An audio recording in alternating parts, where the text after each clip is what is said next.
Always good to be here in Alaska's little sister state, too. We spend a lot of time in Texas now, and we hang out in this little town outside of Austin. It's called Giddings, and it's kind of like a nice little hideaway for our family. We love the heat. We love it, except if I were really smart, I wouldn't be wearing this. I'd be wearing this T-shirt. I would have taken 2 minutes. It was 46 degrees when we left the other night in Alaska, and here, man, Willow and I are roasting. Very thankful that I have my daughter Willow with me. Yes, she is my entourage. That's what I have with me is one child. She's somewhere. Texas is a great, beautiful, patriotic state. Glad to get to be here.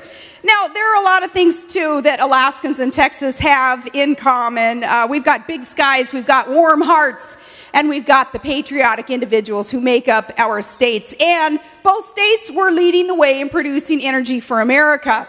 And that's what I want to talk about tonight, is oil. It's an appropriate topic to talk about energy in this oil palace. And I want to talk about it because, for one, Texas gets it. You guys understand the link between energy and prosperity and security. I want to talk about it because it seems like it's kind of a double-edged sword, but wherever I head, it seems like we somehow attract a little bit of chaos in the media. We attract, some coverage. And I don't know if the lamestream media is here tonight. There's probably some embeds, probably some guys have snuck in. And if so, good. We're going to kind of lecture you on and educate you on what it means to be an energy secure and energy independent nation. We're going to talk about that here tonight.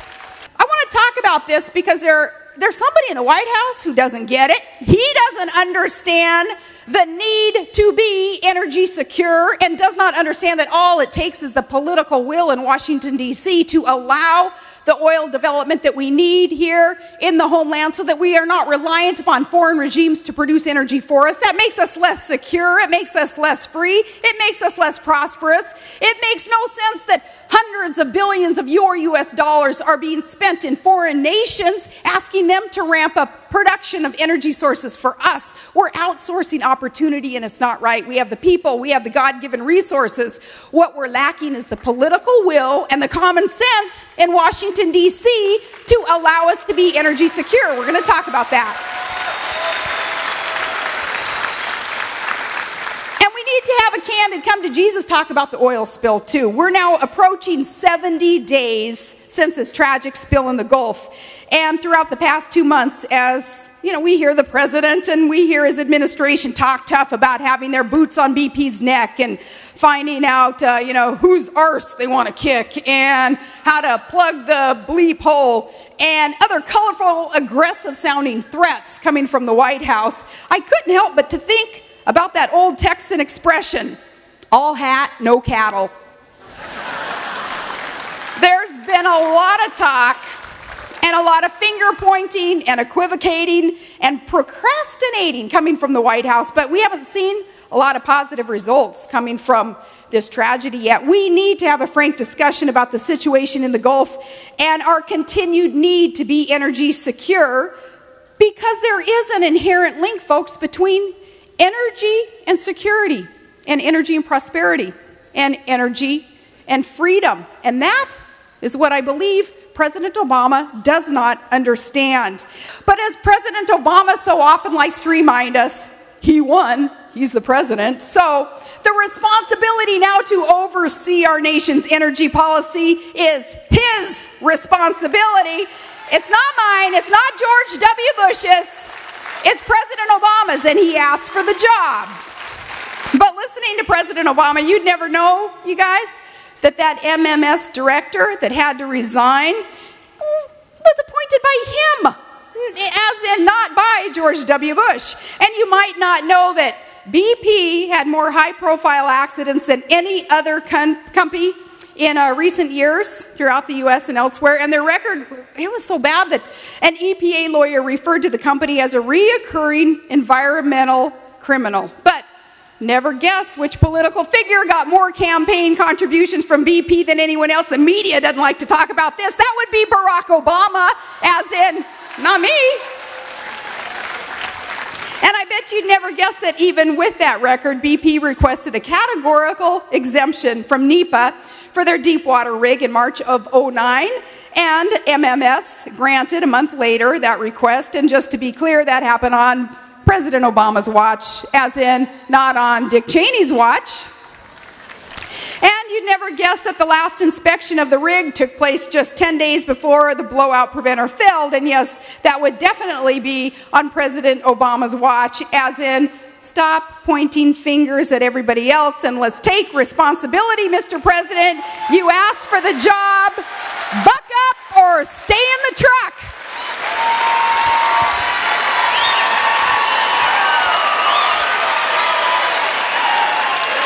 He does what I call the Obama move, and you former basketball players too, you'll understand this. It's also known as a don't let a crisis go to waste maneuver. It's when he pivots hard to the left towards his own agenda, and then he fakes right to look like he's tackling the problem, but in reality, he's going even further to the left towards his own political agenda. And we've seen this a few times lately, haven't we? First with the economic crisis, right? The White House told us that it could only be solved by passing a huge $1 trillion stimulus package.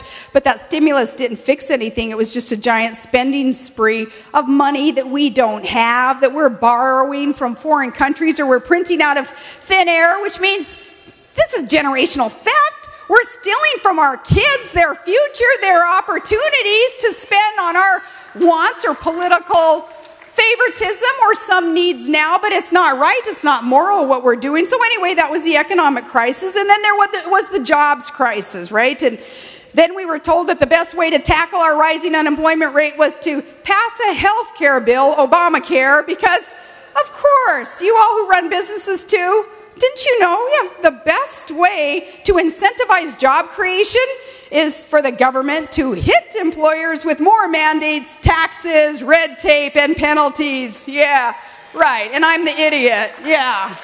That's the way to create jobs, is hit the job creators with higher taxes and more mandates. Now, Obama is doing the same don't let a good crisis go to waste move with this oil spill, folks. And this is a sad scenario that we're seeing played out.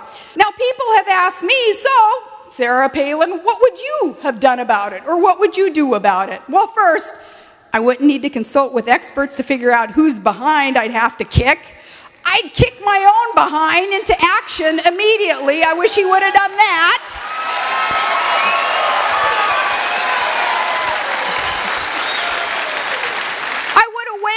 The Jones Act, and yeah, some unions might not like it. Not the union membership, but the union leaders, too many who are thugs. It's not the union membership, it is their leadership. No, they wouldn't have liked it, but I'd have waived the Jones Act like President Bush did during Katrina. We're the only country in the world that purposefully refuses to develop its own proven reserves. Surely he must know this. We do not have a scarcity of resources in America. We have a scarcity of common sense in Washington, D.C. We know we have the resources, we have the ingenuity, we have the best workers in the world, we need the political will. In other words, folks, there's nothing stopping us from achieving energy independence that a couple of good old elections can't fix.